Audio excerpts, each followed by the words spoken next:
Hi, I'm Philip Williams III. It's so nice to meet you. I was born in Winchester in 1888 and graduated from the Shenandoah Valley Academy before working at the Virginia Woolen Company. I attended law school at the University of Virginia and opened a law office in Winchester after World War I ended. In 1927 I was appointed judge of the 17th Judicial Circuit, which served the city of Winchester and the counties of Clark, Frederick, Warren and Shenandoah. That same year I was elected the 6th president of the Kiwanis Club of Winchester, which I was a charter member of in 1922. I was married to Gladys George of North Carolina and we had 3 children, Henry, Anne and Shirley. I was pleased to secure the services of Orrin Frederick Morton, a noteworthy historian, to produce a book entitled The Story of Winchester in Virginia, in 1925. Morton was a very organized and detail-oriented man, so I hired him to rearrange and classify all books and papers of the circuit clerk's office. In 1931, the Winchester Virginia Historical Society published Volume 1 of its annual papers. In it was a pencil sketch of Ma Winchester, the creation of Leslie Neal Woods, who was an artist on the staff of the Winchester Star.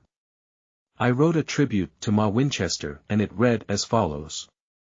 The history of Frederick County is inspiring to those who study it with interest and sympathy.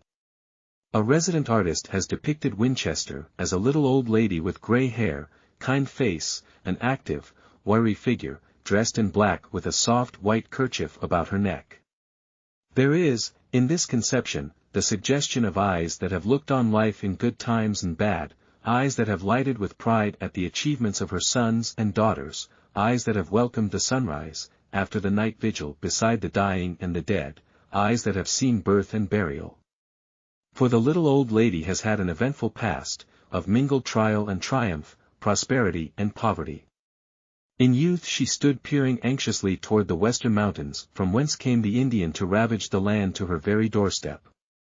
She was then the frontier mother. She saw Washington march forth against the French and Indians with his colonial militia, and his return after the surrender of Fort Necessity. She saw Braddock march out on the expedition which ended in defeat and death, and she sadly welcomed the survivors of the Virginia troops who had lost so heavily in covering his retreat. Some of her sons never came back from that expedition. She saw her sons go forth to Dunmore's War. She saw them go with Morgan to the Revolutionary War, and she celebrated the triumph and independence which they helped win. Then the War of 1812 and the Mexican War, and after that, when she had enjoyed peace and had grown prosperous, came the war between the states. She had known war and its dangers and privations. She was no young chit of a girl, then, to become terrified and panic-stricken.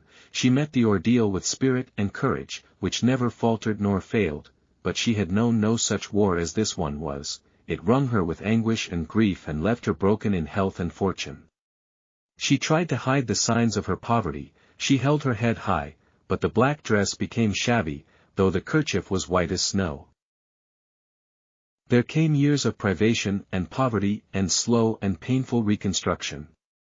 It was a time when her sons grew discouraged, and were forced to leave the old mother to go out in search of fortune in more fertile fields than the worn-out lands at home.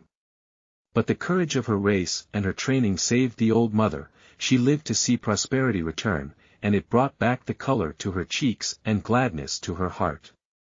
But the lines in her face could not all be smoothed out, and they are there today, though softened by the passing of the years, honorable scars of her suffering and sacrifice.